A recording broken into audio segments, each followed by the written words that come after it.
Ramakrishna Hari public, विशाल महाराजांचा blog बघताय ना, बघितलाच पाहिजे। आज आपण चाललो इंदोरीकर महाराजांकडे, यांची तारीख घ्यायची आहे। त्याच्यामुळे आज बरेच लांबून सासवड, फलटण, सातारा या ठिकाणाहून माणसं आलेली आहेत। त्यांनी मला कॉन्टॅक्ट केला, ते बोलले की आपल्याला महाराजांची तारीख घ्यायची, तेव्हा आपण चालले त्यांची तारीख घेण्याकरिता। तर पाहूयात तिथे गेल्यावरती काय होतंय। आणि आता आपण चाललो आळेफाट्यावरती त्या मंडळींना भेटण्याकरिता आणि त्यांच्यासोबतच पुढे जाणार आहोत। सकाळचे 5:30 वाजलेत आणि आपण त्यांची वाट पाहतोय। ते 5 मिनिटात पोहोचणार आहेत। साताऱ्यावरून ही मंडळी आपल्याकडे महाराजांची तारीख घेण्याकरिता आलेली आहे। आपण बरेच दिवसापूर्वी एक ब्लॉग टाकला होता, त्यामध्ये आपण महाराजांच्या घरी गेलो होतो। त्याच्यामुळे तर तो ब्लॉग बघून या मंडळींनी आपल्याला कॉन्टॅक्ट केलाय आणि यांना महाराजांची तारीख असल्या कारणाने आपण चालले महाराजांच्या घरी। आता पाहूयात तिथे गेल्यावर ते काय होतंय। आपण येऊन पोचले महाराजांच्या घरी। भरपूर थंडीही होती आणि धुकंही त्या ठिकाणी पडलेलं होतं। आपली एंट्री झाल्याबरोबर लगेच गेट ओपन केलं आणि आपण गाडी आतमध्ये घेतली। हे आहे बाबांचं घर आणि ही बाबांची गाडी। बाबांनी भरपूर कीर्तनं केलेली आहेत आणि प्रत्येक कीर्तनामध्ये बाबांना काही ना काहीतरी पुरस्कार, ट्रॉफी भेटलेलेच आहेत।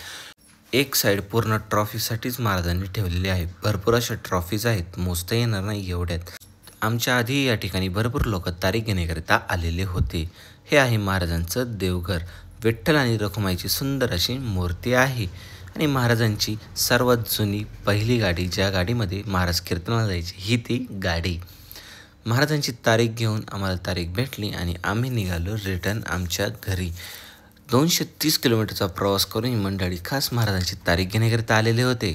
रेशनिंग वाटप झाल्यानंतर दुकान बंद केलं आणि निघायच्या टायमिंगला पाहत होतं काय, या ठिकाणी साप, दगडाखाली साप लपून बसलेला होता। कुठून आलता काय माहिती, परंतु भीती तर भरपूर वाटत होती। मग सर्पमित्राला बोलवलं।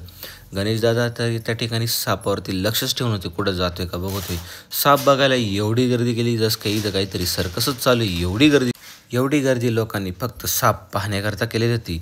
मोठा नव्हता, फक्त हातभर एवढाच मोठा होता, परंतु त्याला बघायला भरपूर लोक जमली। लोकांना वाटले इथं काय बघतात, काय शो चालू आहे का, पिक्चर चालू आहे का म्हणून बघायला आले।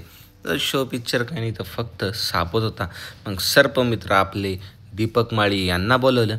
गणेशदादा काठी घेऊनच उभे होते, कुठं जातोय का बघतोय। मग सर्पमित्र दीपक माळी आल्याबरोबर त्यांनी तर डायरेक्ट दगडालाच उचललं, लगेच सापाला हातात धरलं।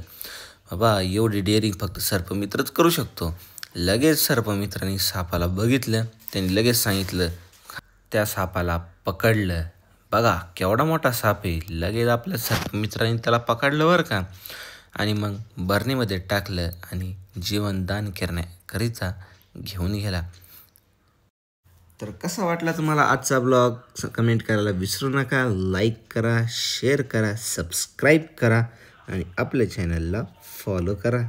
भेटूया उद्याच्या व्लॉगमध्ये। पाहूयात उद्या आपण काय काय करणार आहेत। आपला व्लॉग बघतच राहा। रामकृष्ण हरी।